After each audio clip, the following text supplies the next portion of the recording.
You just have to think 14 moves ahead, that's all.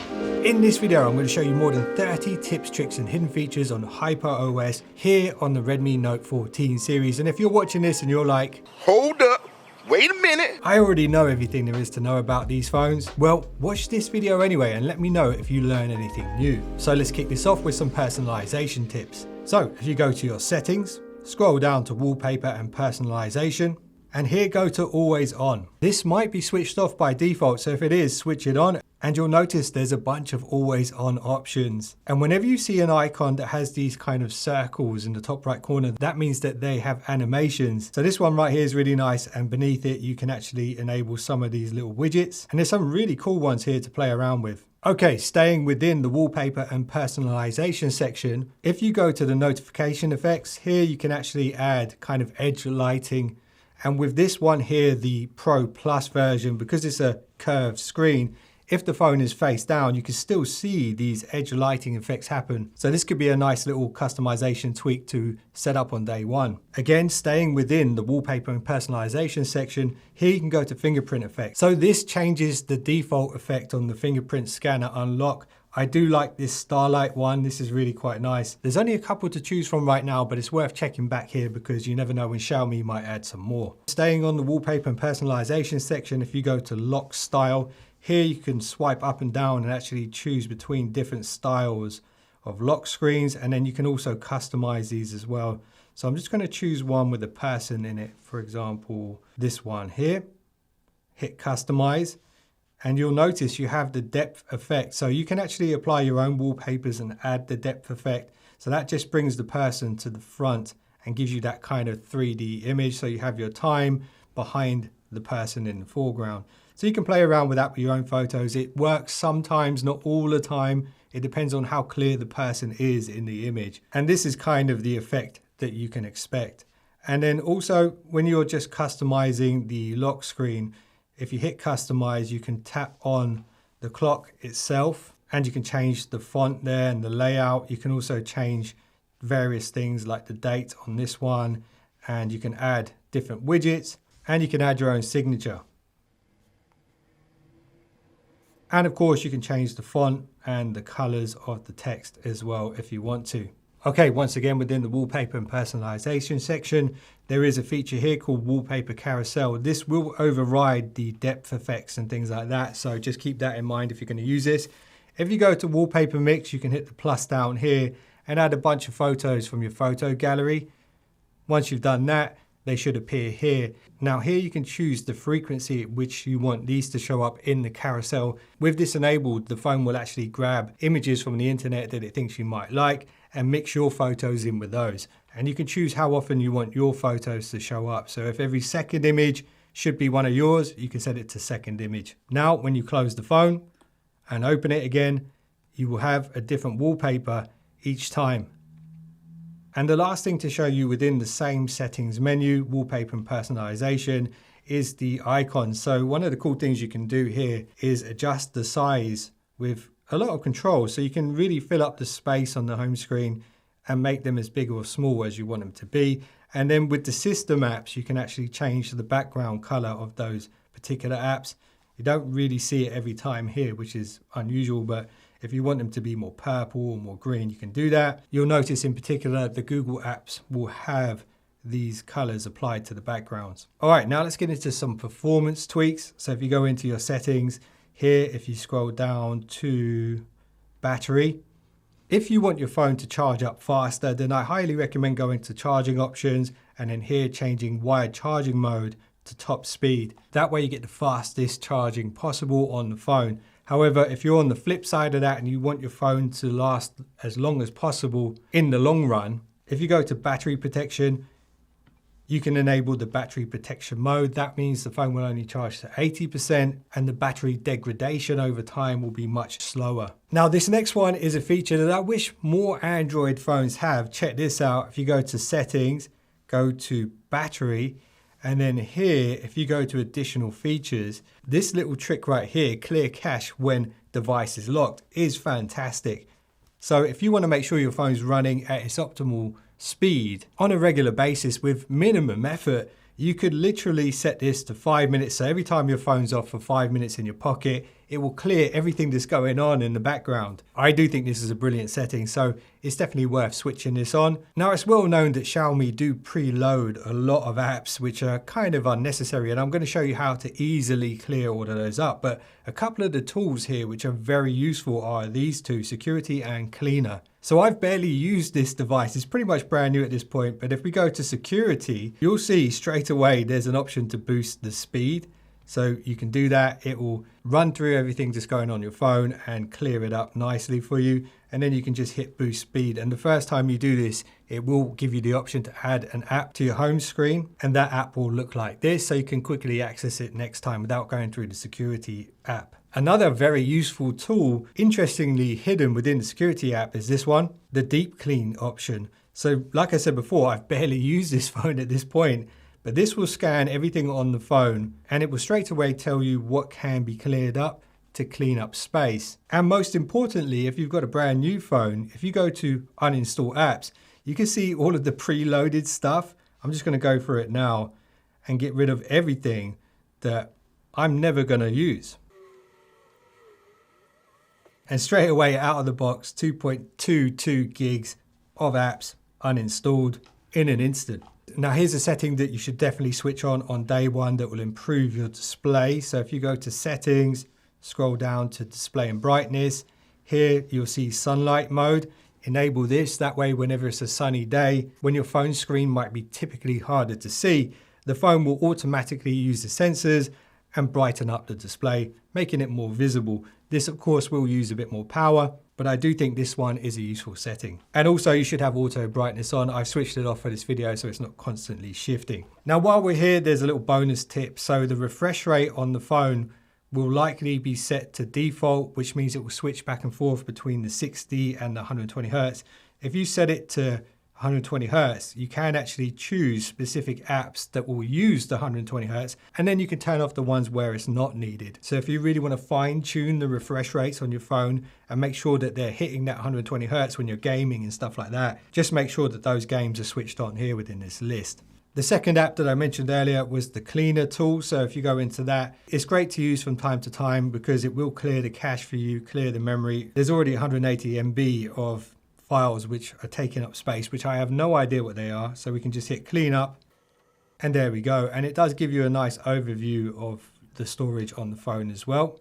And also within this app, you do have a security scan. So if you've installed an unknown app from a third-party source, you might want to scan it here and check it's not a virus. All right, now let's dive into a couple more customization tweaks. So if you pinch the home screen, you can then customize what's on the screen. But what we're going to do is go to settings here, bottom right corner. At the top of this list, you'll see transition effects. The default one is slide, but you do have some nice other options here to play around with. I do like this page one. It's pretty unique. It makes it quite unlike any other Android phone, so you might want to play around with those. Now, once again, if we pinch the home screen, go to the settings, bottom right corner. Here you can change the size of the home screen layout, the grid. It can be 4x6 or 5x6. I personally prefer 5x6 because that way you can have more stuff on each page. So I do recommend customizing that for whatever feels right to you. Now, something else is pretty cool if you're using the app drawer like I am, where you swipe up and you get all of your apps, is this. If you pinch the home screen, go to settings here, go to more, and you can switch between the different options here if you want to. But what I want to show you is this. If you go to backgrounds, this is the background of the app drawer. So it doesn't have to be fully black or fully transparent if you don't want it to be. It can be somewhere in the middle. You have full control over this. I'm just going to go somewhere like there. So it's kind of dark.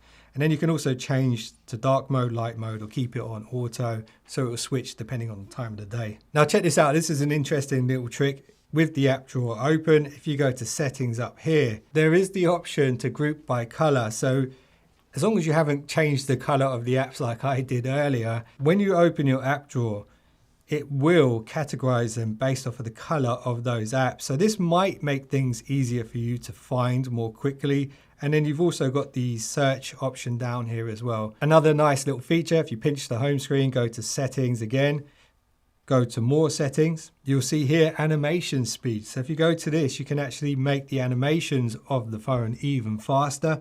So that way, when you're navigating around the device, things will just happen a little bit quicker. But I do have another trick for you guys that will make it even quicker than the fast setting. So stick around for that. All right, this one, once again, pinch the home screen. Go to your settings again, bottom right corner. Go to more.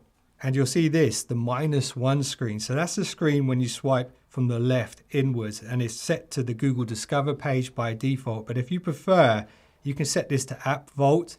So this essentially acts as a widgets page where you can customize what's on here. So to customize the vault, all you need to do is hit this little icon here at the top, and then you can choose what you want to add to it. There might be some advertising on there by default. So if there is and you want to change that, just go to the 3 dots at the top, manage services, and turn off the promotion switch. And if you want to, you can turn off the app suggestions as well. All right, here's a little privacy tweak you might want to do, particularly with your bank apps and things like that hold more sensitive information. So if you pinch the home screen, go to settings again, go to more.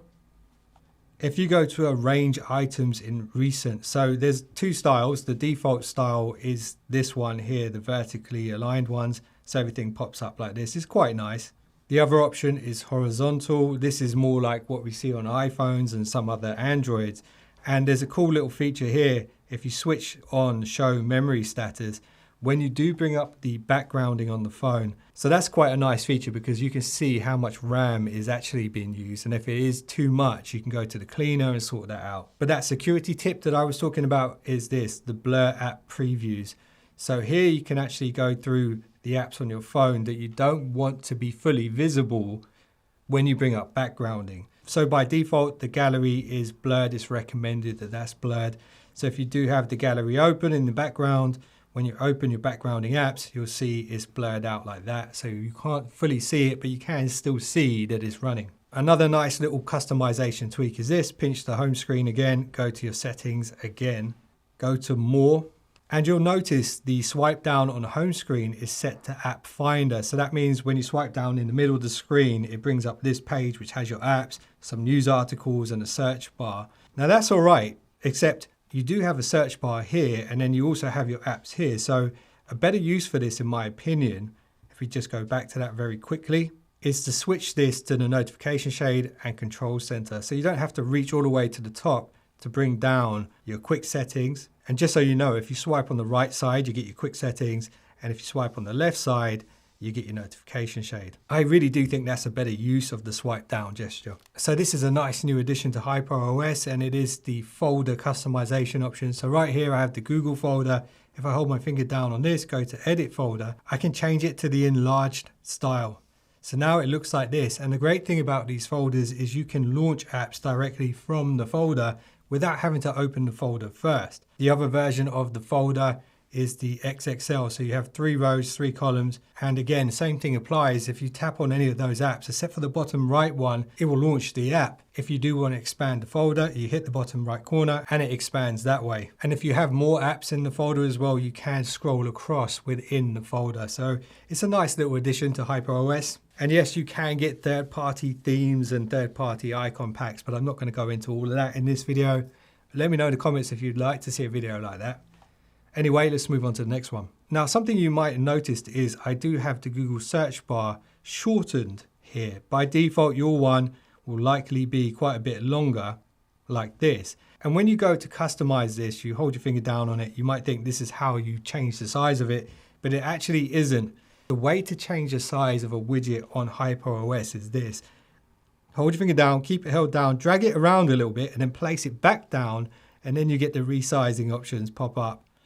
So if you do want a shorter search bar like I had there, that's how you do it. And that same technique applies to other widgets as well. So if you want to resize a widget, you just grab it, move it around a little bit, and then you can just resize it. So there's a few settings that I recommend you add and customize on day one, and it's this. So if you swipe down top right corner for your quick settings, hit the edit button here. There's a few quick settings which aren't up here yet. So the ones that I recommend you add are these: Dolby Atmos, Song search, so this is handy when there's a song playing and you want to know what it is. The Mi remote, because this phone does have an IR blaster built in, which can be very handy when you lose your TV remote, for example. And once you've chosen the ones that work best for you, you can customize where they are in this list just by holding down and dragging around. So put them in an order that makes sense to you. All right, here's a page you should definitely take a look at. If you go into your settings, additional settings, and gesture shortcuts. A lot of these will be on by default, so launching Digital Assistant by pushing and holding the power button, 3-finger swipe down for screenshot, or volume down and power button for screenshot. And then you've got the 3-finger push and hold for partial screenshot. So here you can just use the selection tool up here to grab a bit of the image that you're looking at. And then you have different shapes as well to play around with. But a nice one that's not on by default is the launch camera. So you can set the power button double push to launch the camera. That can be pretty handy. Or you could use the double push to open the torch, but I'm going to leave it as camera. And then there's this one here, the custom gesture. So this is a tap on the back of the device. Now there are limitations to this. I do wish this could be set up as the Google Wallet, for example, but these are the options you have here for the double tap on the back.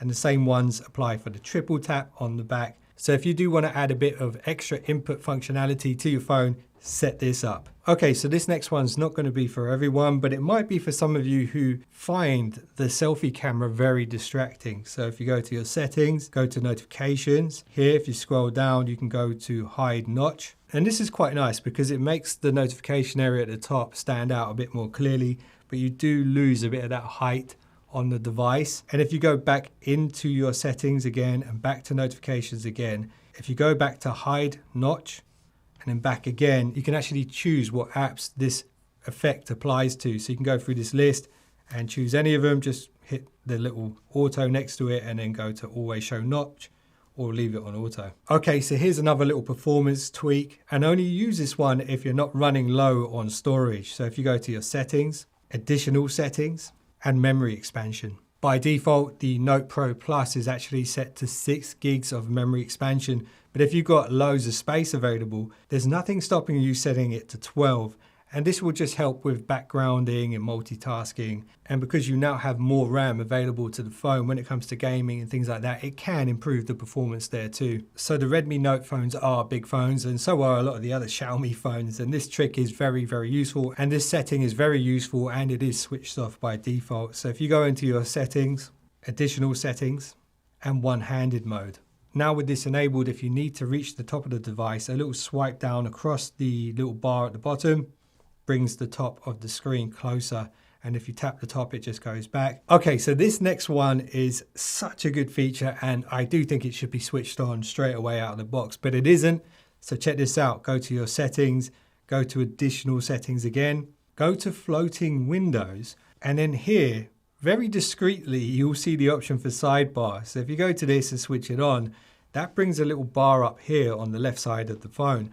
Now you might want to switch on all of these because you do get contextual tools on the sidebar when you're watching a video, for example. Now, one of the great things about having this sidebar enabled is that you can create floating windows very quickly, and you can do split screening very quickly.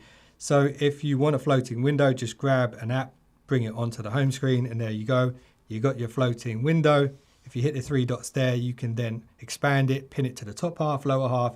You can leave it floating or you can close it. If you want to do split screen, you can hold your finger on that app and then straight away you get the option to do split screen, and then you can choose the second app that you want to use, like that. If you hit the 3 dots on the split screen, the same options pop up, so you can turn something into a floating window if you want to.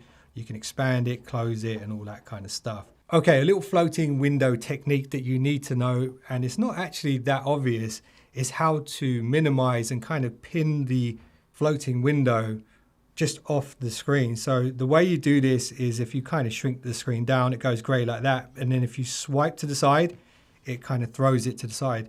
Don't hold your finger and drag it to the side because that won't work. You literally have to do this. Throw it to the side like that. Now I'm going to tell you something you already know. You have a fingerprint scanner on your phone, but did you know you can use that fingerprint scanner to read your heartbeat? Here's how you do that. Go to your settings, go to additional settings, and here you'll see heart rate. Now you can just place your thumb or your finger on the fingerprint scanner and it will read your heart rate at that particular point in time. Okay, so you've made it this far into the video. Thank you so much for staying this long. And of course, I do have some bonus tips and tricks for you guys. So check these out. Here's an AI setting that's switched off by default. If you go into your settings, go to additional settings and go to AI subtitles. Here, you can switch this on. You can choose whether you want it to listen for the system audio or the microphone on your phone. So here you can choose your source language and your target language. You can change the text size of the AI translator, and you can also change the floating window that pops up to transparent if you want.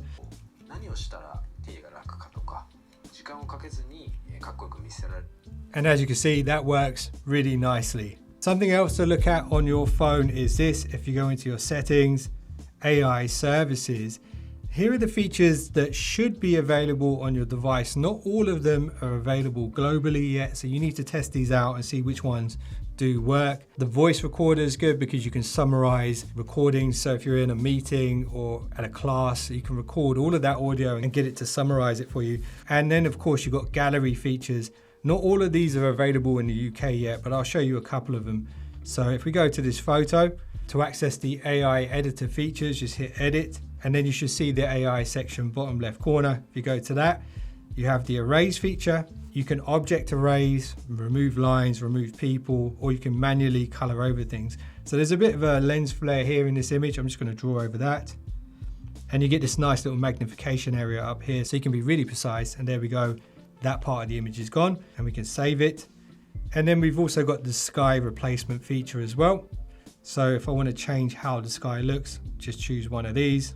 And there we go, it completely transforms the picture, and it's even added a bit of a lens flare down here, which is quite nice. So you can play around with these things. You can even change it to evening. There we go. So you get the idea of how that works. Another AI feature that's super useful whenever you're browsing the internet or you find anything on your phone that you like the look of and you want to learn more about, if you hold your finger down on the little bar at the bottom, this activates circle to search. So we can just like draw around anything pretty much, and it will assess what you've drawn around and then give you information about that.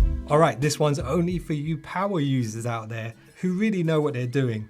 Go to settings, go to about phone, and then here on the OS version, keep tapping this, I believe it's 7 times, and that opens the developer mode. Now if you go back, go to additional settings, scroll to the bottom, and you'll see developer options. So if we scroll down here, there are some settings which are very, very useful if you care about your audio. And it's this, the Bluetooth audio codec. So this particular phone does have some very good codecs. And let's say, for example, you do have earbuds that support LDAC or aptX adaptive. And let's say you don't want your phone to just default to AAC or SBC every time. You can actually set the preference to that codec. So for example, with Sony earbuds, you'd want to set it to LDAC, or if you have Snapdragon sound earbuds, you might want to set it to aptX adaptive. And then once you set one of these, you can actually change the bit rate as well. So you can set it to prioritize a much higher bit rate. You can set it to 32-bit here. And then if you want to, you can actually change the sample rate. So you can set it to a higher sample rate so you get better audio quality. Again, this depends on the streaming service you're using and things like that as well. So keep that in mind. And this is just the preferred settings. So that doesn't mean it's locking them in at these higher settings. If it's not available, it will go back to the more stable option. So here's the final tip, and this is kind of an old technique. A lot of people will know about it, but a lot of people still don't. And if you use it, it will make your phone feel faster than anybody else's who has the same phone as you. So if you go to developer options, scroll down, keep scrolling until you see this window animation scale, transition animation, and animation duration. They're all set to 1, that's the standard speed. But if you set them to 0.5, your phone will appear to be twice as quick as your friends. So I do hope you guys enjoyed this video and got some kind of value out of it. If you learned anything new, let me know what that was in the comments. If there was anything that should have been in this video that I didn't mention, make sure you leave that in the comments as well, because I'd love to check that out. And I really appreciate you guys for watching this one. And if you've just subscribed, you are now one of the finest subscribers known to man. And check out this camera comparison that I did with the Xiaomi 14 Ultra in the Tower of London. That's on screen right now. You might enjoy that one. Anyway, I'll see you in the next one. Don't be late.